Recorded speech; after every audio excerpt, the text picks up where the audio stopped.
Sir, आज केंद्र सरकार ने बजट पेश किया है, क्या कहिए? विकसित भारत का ये 2026 का बजट एक दिशा और ऐतिहासिक बजट है। मैं चाहता हूं कि इसमें एक छोटे से कार्यकर्ता से लेकर आम आदमी तक और व्यापारियों से लेकर कर्मचारियों से लेकर मजदूरों से लेकर एक अच्छा बजट है, जिसकी सराहना जो है अभी नहीं पिछले दिन से लगी है कि जो केंद्र का बजट है एक बहुत अच्छा बजट है।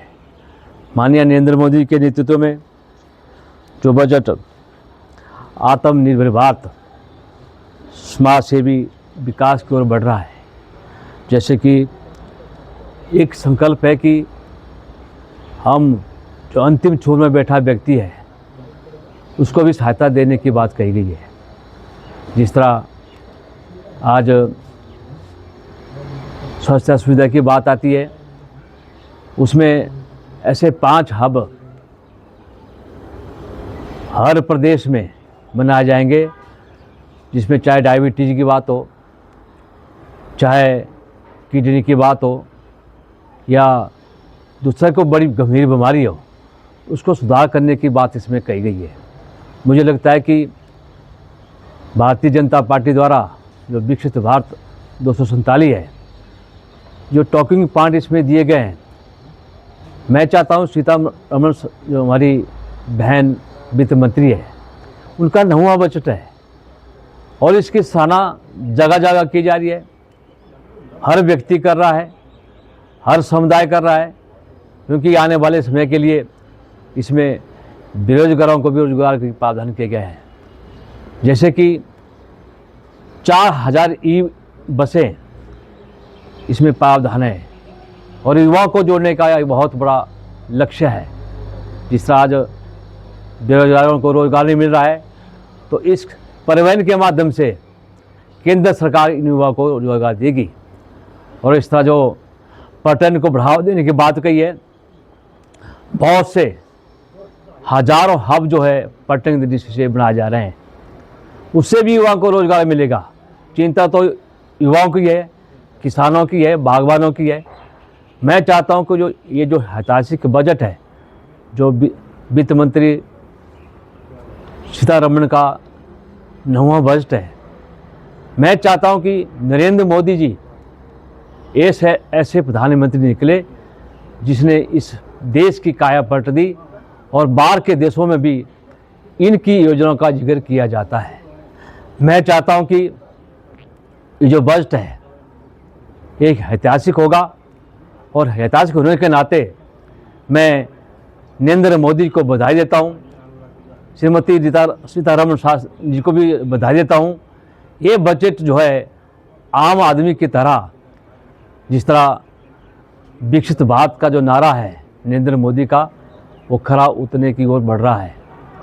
मैं चाहता हूं जिस प्रदेश में कुछ छात्रावास बनना है, चाहे हिमाचल की बात हो, हर प्रदेश में हर जिले में जो है एक छात्रावास बनाया जाएगा, जिसके लिए हमारी महिलाओं को, हमारी बेटियों को सुविधा होगी और रहने की सुविधा भी होगी, पढ़ने की सुविधा भी होगी। ये बहुत बड़ा ऐतिहासिक जो एक निर्णय हमारी केंद्र सरकार द्वारा किया गया है। मैं चाहता हूं कि सभी को, मेरा प्रदेशवासियों को बधाई और देशवासियों को बधाई। लेकिन जहां आज जो टॉकिंग पॉइंट दिए गए हैं, मैं इससे तो बहुत ही प्रसन्न हूं और जनता भी प्रसन्न है। मुझे बार बार इसके लिए बधाई आ रही, क्योंकि मुझे मंडी जिले का जो सह प्रवक्ता के रूप में यहाँ कार्य दिया गया था, और जो आपने मुझे एक विकसित भारत की बात की चर्चा की और बजट के बाद में चर्चा की, इसके लिए मैं पत्रकारों को भी बधाई देता हूँ। इसमें पत्रकारों को भी कॉरिडोर की बात कही गई है और पत्रकार आज तक जो है हमेशा मांगते रहे, लेकिन इसमें प्रावधान किया गया है कि चाहे वो इलेक्ट्रॉनिक मीडिया है, चाहे पत्रकार हैं, हम चाहते हैं कि वो भी विकसित भारत की ओर बढ़े। ये मेरी आपको भी शुभकामनाएं है। जहाँ किसानों की बात है, किसानों की आय को 4 गुना करना, वैसे तो आदरणीय नरेंद्र मोदी ने कमी नहीं छोड़ी है। हर किसान को उनके खाते में 2000 आते हैं। उसके अलावा बहुत सी योजना है, जिसका जिक्र हम आने वाले समय में करेंगे, प्रेस वार्ता में करेंगे। लेकिन आज इतना ही कहता हूँ मैं, इस बजट की सराहना मैं नहीं, दुनिया कर रही है, महिला कर रही है, युवा कर रहे हैं, किसान कर रहे हैं, बागवान कर रहे हैं। तो मैं इसके लिए आप सबको फिर इसकी हार्दिक शुभकामनाएं, धन्यवाद। जय हिंद, जय भारत। बजट पेश किया है, क्या कहिए, कैसे आपको लग रहा है उसके बारे में? देखिए जी, सबसे पहले तो मैं माननीय वित्त मंत्री जी को बधाई दूंगा कि उन्होंने बहुत ही शानदार बजट पेश किया है। ये बजट जो है इंफ्रास्ट्रक्चर को बढ़ाने वाला और एमएसएमई की ग्रोथ को बढ़ाने वाला होगा, जिससे जो है देश में रोज़गार के नए साधन सृजन होगा। और इसमें जो है इंफ्रास्ट्रक्चर के लिए जो है 12.2 लाख करोड़ का प्रावधान किया गया है। और साथ में टूरिज्म को बढ़ावा दिया गया है, रेलवे के लिए बढ़ावा दिया गया है, और साथ में जो नए हॉस्पिटल्स के लिए या यूनिवर्सिटीज़ खोलने की व्यवस्था की गई है, उससे पूरे देश का विकास होगा। तो मैं इन सब चीज़ों के लिए माननीय वित्त मंत्री जी को बधाई दूंगा। और टूरिज्म को बढ़ावा देने के कारण हिमाचल के लिए भी इसमें बहुत सी प्रावधान होंगे, उसका फाइन प्रिंट आएगा, उसके बाद हम उसको स्टडी करेंगे और उसमें बताएंगे। तो सबसे बड़ी बात यह है कि ग्रोथ को बढ़ावा देने के लिए, रोज़गार को बढ़ावा देने के लिए है। साथ में जो रेयर अर्थ मिनरल जो होते हैं उनके प्रोडक्शन के लिए एक अलग से कॉरिडोर बनाया जाएगा। उड़ीसा में, केरल में, आंध्र प्रदेश में जो है उसका खनन किया जाएगा, जिससे जो रेयर अर्थ के जो चैलेंजेस आ रहे हैं जो मिनरल्स के, वो अपने देश में उनका प्रोडक्शन होगा। साथ में इलेक्ट्रॉनिक मैन्युफैक्चरिंग के लिए जो 40,000 करोड़ रुपए की व्यवस्था की हुई है, उससे जो है मेड इन इंडिया को या मेक इन इंडिया को जो है बढ़ावा मिलेगा।